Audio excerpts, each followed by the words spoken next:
Hello everyone, I hope you are learning from my videos. और आपको पता है मेरी स्टार्टिंग की थोड़ी सी 5-10 सेकंड की जो ऑडियो होते हैं उसमें थोड़ी नॉइस इशू होता है। मुझे नहीं पता वो कैसे कम करें। तो आप मतलब उसके बाद जो मैं पढ़ाना स्टार्ट करती हूँ वो क्लियर है। आप आगे अगर कंटिन्यूसली देखोगे तो लाइक इन लास्ट क्लास मैंने कंप्लीट किया था कि जो हमारा एब्जॉर्प्शन के फैक्टर्स क्या क्या होते हैं, डिले क्यों होते हैं और जल्दी एब्जॉर्ब क्यों हो जाता है अल्कोहल। आज हम पढ़ेंगे इसके साइन एंड सिम्टम कैसे दिखते हैं।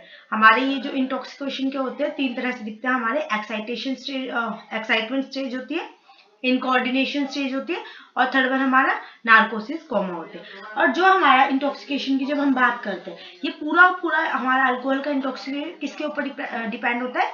डिप्रेजेंट डिप्रेजेंट पे डिपेंड होता है, जो सीएनएस सिस्टम के ऊपर हमारा होता है। ठीक है। अब इसमें हम पहले अगर बात करेंगे तो एक्साइटमेंट, फिर इनकोऑर्डिनेशन, फिर नार्कोसिस की। ठीक है, हम तीनों की बात करते हैं। और हमारी एक और चीज जो हमारा हम कहते हैं ना कि ड्राइविंग के लिए फिट होता है पर्सन, ड्राइविंग के लिए जो हमारा फिट माना जाता है पर्सन, वो हमारे 30 ml, 30 ml तक अगर किसी ने ड्रिंक की है एक पैक, तो हम उसको कंफर्ट मारते हैं कि वो हमारा ड्राइविंग कर सकता है। तो उसके लिए कोई इशू नहीं होता, कोई दिक्कत नहीं होती। बट अगर 30 ml से ऊपर होता है, लाइक 50 ml से लेके 100 ml तक अगर किसी ने ड्रिंक करी है, तो वो ड्राइविंग के लिए फिट नहीं माना जाएगा। और क्या नाम है, वो जो स्टेज होती है ना, वो थोड़ी एक्साइटमेंट की स्टेज होती है। अब एक्साइटमेंट किस वे में? एक्साइटमेंट इस वे में, अगर कोई ड्रिंक करता है तो ड्रिंक करने के बाद वो पर्सन बहुत ज्यादा खुश हो जाता है, तो वो अपने हैप्पी मोमेंट्स शेयर करता है। और समटाइम वो अपने कई बार सैड मोमेंट भी शेयर करता है, लाइक सैड हो जाता है, बहुत ज्यादा दुखी है, उसकी लाइफ में कोई ऐसा इंसिडेंट होता है तो वो शेयर करने लग जाता है, रोने लग जाता है, वीपिंग। मतलब वो एक तरह से खुश भी दिखाता है, दुख भी दिखाता है, पर एक्साइटेड रहता है, बहुत ज्यादा एक्साइटमेंट शो करता है। ठीक है ना, बड़ा खुश खुश है, ड्रिंक कर रखी है, इंजॉय करता है इन्वायरमेंट को। तो वो हमारी एक्साइटमेंट की स्टेज होती है। अब इसके अंदर अगर हम इसको परसेंटेज में बोलते हैं, तो ये हमारा परसेंटेज में होता है 0.05 से लेके 0.1%। ठीक है। ये वाले पर्सन जो होते हैं हमारे ड्राइविंग के लिए फिट नहीं होते, इसको हम ड्राइविंग के लिए फिट नहीं मानते। ठीक है। इसके बाद हमारी इनकोऑर्डिनेशन आती है। इनकोऑर्डिनेशन की जब बात करते हैं, ये हमारी जो होती है 250 ml से लेके 300 ml तक। और इसको अगर परसेंटेज में हम जब बोलते हैं 0.1 से लेके 0.3% तक अगर किसी ने ड्रिंक करी है, तो ये इनकोऑर्डिनेशन में क्या होता है, जो हमारा पर्सन होता है वो वॉक नहीं कर पाता, उसका वॉकिंग जो पैटर्न होता है वो डिफरेंट हो जाता है, बदल जाता है। ठीक है। वॉकिंग पैटर्न कंप्लीटली डिफरेंट हो जाता है। और उसके बाद क्या होता है, उसका वॉकिंग पैटर्न में तो चेंजेस आए हैं, उसकी स्पीच भी स्लर्ड हो जाती है। जो स्पीच होती है ना बोलने की, वो स्लर्ड हो जाती है। मतलब वो थोड़ा हकला हकला के बात करता है, अटकती है, उसकी टंग उसको सपोर्ट नहीं कर पाती। और वॉकिंग में उसके गेट पैटर्न में प्रॉब्लम देखने को मिल जाती है। ठीक है। ये सारी चीजें हमें उनमें देखने के लिए मिलती है। और अब नार्कोसिस की बात आती है। नार्कोसिस में जो होता है हमारा 500 मतलब 300 ml से अबव, 500 ml से ले लो, 1000 ml ले लो, या इसको हम ऐसे भी लिख देते हैं 300 ml से मोर। इससे जब मोर होती है, ज्यादा होती है, वो हमारे नार्कोसिस कोमा स्टेज होती है। इसको परसेंटेज में बोलते हैं 0.3 से लेके 0.3% से ऊपर ऊपर मोर, जो होती है हमारी narcosis coma stage. Coma stage से हम क्या बता रहे हैं कि पर्सन जो है ना बहुत ज्यादा डीप स्लीप में पहुंच जाता है। मतलब वो मतलब ऐसे उसको नींद आने लग जाती है और वो ऐसे स्टेज में हो जाता है, उसको उठा नहीं पाते, कोमा स्टेज। ठीक है। ये बहुत ज्यादा सीरियस कंडीशन है हमारी, सीरियस कंडीशन में काउंट होती है ये हमारी। और इसके अंदर कई बार डेथ भी कोज हो सकती है पर्सन की। ये मतलब रिजल्ट डेथ तक लेके जा सकते हैं पर्सन को। ठीक है। ये हमारी 3 तरह की होती है। अब हम फर्दर इसको और डिटेल में पढ़ते हैं कि ये हमारे क्या क्या करते हैं, क्या क्या हमारे एक्शन शो करते हैं। अब हम अगर एक्साइटमेंट की बात करते हैं, एक्साइटमेंट एक्साइटमेंट में पर्सन क्या है, बहुत ज्यादा एक्साइटेड है, उससे सिर्फ क्या ना 50 से लेके 100 ml तक ड्रिंक कर रखी है। अब उसने जब ये ड्रिंक करी है, तो उसके अंदर उसका एक्शन क्या देखने को मिलता है? ठीक है ना, एक्साइटमेंट स्टेज में उसका एक्शन क्या देखने को मिलता है बॉडी पे? ये इनहिबिट करता है कौन से वाले रिसेप्टर्स को, हमारे जो हमारे एनएमडीए रिसेप्टर होता है बॉडी में, उसको इनहिबिट करता है, एक्टिवेट कर देता है। NMDA की फुल फॉर्म हमारी क्या होती है? N methyl D aspartate. एक तो हमारे इसको वो करता है, दूसरा वाला हमारा जो करता है इसको हम इनिबिट गाबा, और जो हमारा थर्ड वन होता है 5-HT3 रिसेप्टर को। इसकी वजह से वो मतलब बहुत ज्यादा एक्टिवेट होता है, पर्सन बहुत ज्यादा एक्साइटेड होता है, ये सारे के सारे हॉर्मोन्स को वो एक तरह से वो इनिबिट कर देता है। और ये जब हमारा होता है, अगर ये ब्लड जो हमारी ब्लड ब्रेन की बैरियर्स को अगर ये क्रॉस कर रहा है, ब्लड ब्रेन बैरियर्स को, तो हमारा ये कहाँ एक्ट करेगा? हमारा नर्व सेल्स पे, सीएनएस पे वर्क करता है। जैसे मैंने स्टार्टिंग में बताया, जो हमारा पूरा रिप्रेजेंट है ये अल्कोहल का, सीएनएस पे करता है। तो ये हमारा जब क्रॉस करता है वो नर्व सेल्स के ऊपर वर्क करता है। ये हमारी एक्साइटमेंट की स्टेज आ गई। अब हम नेक्स्ट बढ़ते हैं इसके लिए इनकोऑर्डिनेशन। इनकोऑर्डिनेशन जब हमने ड्रिंक करा है, ठीक है ना, 250 ml से लेके 300 ml तक, बहुत ज्यादा हैवी ड्रिंकिंग हो गई। अब जब हैवी ड्रिंकिंग हो जाती है तो वो कैसे हमारी कौन कौन से उस पर शो करती है? पहले हमारा ये वर्क करती है हाइपोग्लाइसेमिया, ठीक है, हाइपोग्लाइसेमिया। इसको मैंने अपने शॉर्ट्स में, शॉर्ट जो वीडियो होती है उनमें अच्छे से बता रखा, आप वो वीडियोस जाके देख सकते हो इसको। हाइपोग्लाइसेमिया बाय 2 वे, 2 तरीके से, ठीक है। कौन से वाले तरीके हमारे जब ये एक्शन शो कर रही है?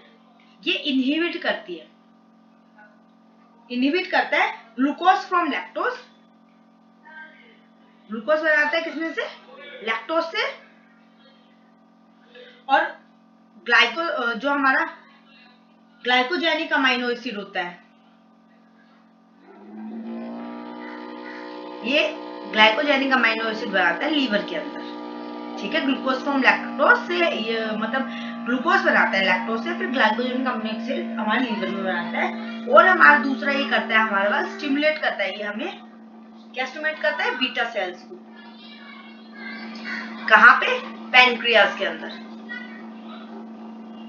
ये स्टिमुलेट कर देता है बीटा सेल्स को। तो इनकोऑर्डिनेशन में हमारी ये होती है। अब हमारी इनकोऑर्डिनेशन में कई बार हमारा सिनर्जिटिक इफेक्ट भी देखने को मिलता है। अब इनकोऑर्डिनेशन में अगर सिनर्जिटिक इफेक्ट आपको देखने को मिल रहा है, अब सिनर्जिटिक एक्शन क्या होता है? सिनर्जिटिक एक्शन हमारा वो होता है जब हमारी अल्कोहल किसी और चीज के साथ मिक्स होके बहुत ज्यादा पावरफुल एक्ट शो करे, ठीक है ना। अगर अल्कोहल थोड़े अमाउंट में हमारे लिए बॉडी पे हमें इफेक्ट दे दिया, तो उसके साथ मिलकर वो ज्यादा पॉइजनस एक्टिविटी शो कर देता है। तो ये जो सिनर्जिटिक एक्शन हमारा अल्कोहल देता है, किस किस के साथ देता है, ठीक है ना? सेडेटिव्स, जो हमारे बार्बिटरेट हो गए, है ना, जो ड्रग्स में आ जाता है, सेडेटिव्स के साथ, ट्रैंक्विलाइजर के साथ, ये भी हमारे वही आ गए, ठीक है, ये भी हमारे वही आ गए हैं। जो ड्रग्स वगैरह हो गए, हमारा हो गया ओपियम, हो गया हीरोइन, हो गया मॉर्फिन, हो गया, इनके साथ मिलके। फिर एंटीहिस्टामिन, ये मैं जब आपको ड्रग्स पढ़ाऊंगी इनको मैं डिटेल से बताऊंगी ये क्या होते हैं। एंटीहिस्टामिन, ट्रैंक्विलाइजर, सेडेटिव्स, ये हमारे कोर्स का एक पार्ट है। और ये बार्बिटरेट्स, ये तो स्लिप वो स्लिप लेके आता है हमारे अंदर, स्लिप लाइक स्टेज लेके आता है। तो इनके साथ बहुत ज्यादा सिनर्जिटिक इफेक्ट शो करते हैं। अब लाइक मैंने आपको बताया, जो हमारी इनकोऑर्डिनेशन की जो स्टेज होती है ना, इनकोऑर्डिनेशन की जो हमारी स्टेज होती है, ये कहाँ कहाँ इफेक्ट देती है बॉडी में? इनकोऑर्डिनेशन ये हमारी बॉडी में वॉक पैटर्न में चेंजेस लेके आएगी। दूसरी हमारी क्या होगी? जो हमारी क्या नाम है, गेट पैटर्न तो हो गया ना, दूसरी हमारी स्पीच जो भी स्लर्ड हो जाएगी।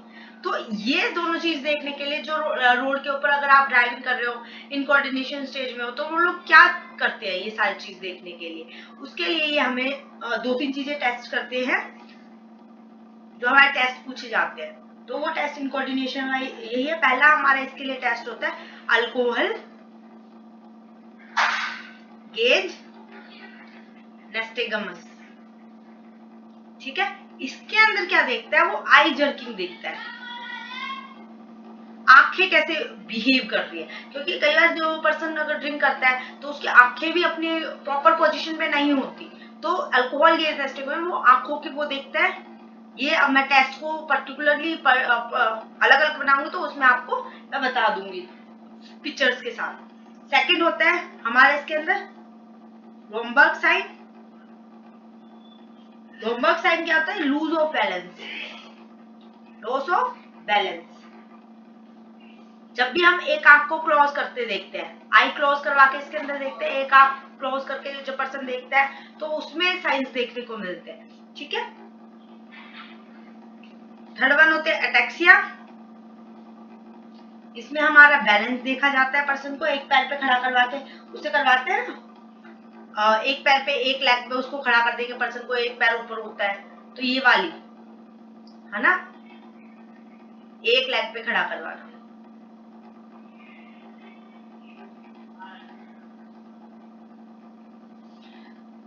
फोर्थ हमारा इसके लिए टेस्ट होता है मेलनकोलिक। ये वाली जो स्टेट होती है मेलनकोलिक में पर्सन जो है रोने लग जाता है, इतनी ज्यादा वो ड्रिंक कर लेता है, वो बहुत ज्यादा क्राई करके दिखाएगा। ठीक है ना, जैसे कई बार उसने बहुत ज्यादा पी लिया और वो रोने लग गया और रोता ही जा रहा है कि ये ऐसा मेरे साथ क्यों हुआ, मेरे को ये जॉब क्यों नहीं मिली, है ना, मैंने यार पेपर में इतना अच्छा किया था फिर भी मेरा रिजल्ट अच्छा नहीं आया, और मेरे को मेरी गर्लफ्रेंड ने छोड़ दिया, क्यों छोड़ा, उसकी गलती थी मेरी गलती नहीं थी, मतलब वो रोने लग जाएगा कोई ना कोई इश्यूज को उठा उठा के। और इस स्टेज में स्वेटिंग भी बहुत ज्यादा हो जाएगी पर्सन को, है ना, स्वेटिंग करने लग जाएगा वो पर्सन। उसके बाद इसी में हमारी हाइपोथर्मिया भी देखने को मिलता है। ये हमारी जो भी टेस्टिस वगैरह है सिर्फ ये इनकोऑर्डिनेशन स्टेज को देखने के लिए। इसके बाद हमारी जो थर्ड वन आती है, जैसा मैंने अभी आपको बताया नार्कोसिस। नार्कोसिस में क्या देखने को मिलता है? नार्कोसिस में जैसे मैंने बताया 300 ml से मोर ज्यादा पीने पे और 0.3% से ज्यादा नार्कोसिस में कोमा स्टेज में पर्सन पहुंच जाता है। ठीक है, तो इसमें क्या चीजें होती है, इसमें क्या क्या स्टेज देखने को मिलती है? एक तो एंटेरोग्रेड एमनेशिया। एंटेरोग्रेड एमनेशिया क्या होता है? ये हमारा वो होता है जब पर्सन चीजें भूल जाता है। कई बार दारू पीने के बाद पर्सन सो जाता है, सोने के बाद उठता है, कहता है मैंने रात को क्या किया था, मैंने कुछ गलत तो नहीं बोला, मैंने कुछ अपना ऐसा सीक्रेट तो नहीं बता दिया, यार मेरे को बता दे मैंने क्या किया था। तो पर्सन सब कुछ भूल जाता है। एंटेरोग्रेड इतनी ज्यादा उसने पी रखे होते हैं, वो मतलब सब कुछ भूल जाता है। वो 300 ml से ज्यादा पीने पे होता है। ठीक है, उससे ज्यादा मोर ड्रिंक करने पे एंटेरोग्रेड एमनेशिया इसमें आता है। इसमें फिर हमारी हाइपोथर्मिया भी देखने को मिलता है। इसमें एमसी इवानिस प्यूपिल। ठीक है, इसमें एमसी इवानी प्यूपिल में क्या होता है? ये हमारा वो होता है जब हम इंसान को स्लैप थप्पड़ मारते हैं या पिंच करते हैं तो उस पर वो रिएक्ट नहीं कर पाता ढंग से। ठीक है ना, आपने उसको थप्पड़ मारा खींच खींच के तो वो रिएक्ट नहीं करना, उसको चोटी काट ली तो भी उसने नहीं कहा मेरे को दर्द हो रहा है। नॉर्मली कॉमनली अगर हम किसी को पिंच करते हैं तो वो रोता है चिल्लाता है। तो ये स्टेज देखने को मिलते हैं। Cause I diluted and concentration. इसमें आई जो होती है हमारी डायल्यूटेड भी होते हैं, कंस्ट्रक्टेड भी हो सकती है। ठीक है, डायल्यूटेड भी हो सकते हैं या कंस्ट्रक्टेड, कोई भी स्टेज हो सकते हैं। ज्यादातर हमारी कोमा स्टेज में तो वो नींद की आग लग जाएगी तो बहुत ज्यादा वो हमारी हो जाती है। और इसके अंदर हम पर्सन जब सो के उठ जाता है तो इसमें हम हैंगओवर भी देखते हैं, है ना, अगले दिन हैंगओवर दिखेगा, ब्लैकआउट दिखेगा कि हाँ अजीब सा दिख रहा है सब कुछ, ब्लैक एंड व्हाइट सा टाइप का। तो ये सारे हमारे इसमें होते हैं। अब इसमें हम टेस्ट जो होते हैं वो नॉर्मल कॉमन होते हैं। ब्लड अल्कोहल कंसंट्रेशन टेस्ट हो गया, दिमाग का जो हम देखते हैं, जीसी कर लेते हैं, गैस क्रोमेटोग्राफी, है ना, हिना मेथड होता है, कैवेट मेथड होता है, माइक्रो मेथड होता है। ये सारे मैं टेस्ट आपको इकट्ठे बता दूंगी। जितने मैंने इनकोऑर्डिनेशन के बताए इनको भी मैं आपको पूरा डिटेल में ये कैसे टेस्ट कैसे होता है, क्या करते हैं, पिक्चर्स के साथ आपको नेक्स्ट वीडियो में शो करूंगी। एंड आई होप आपको यहाँ तक समझ आ गया होगा।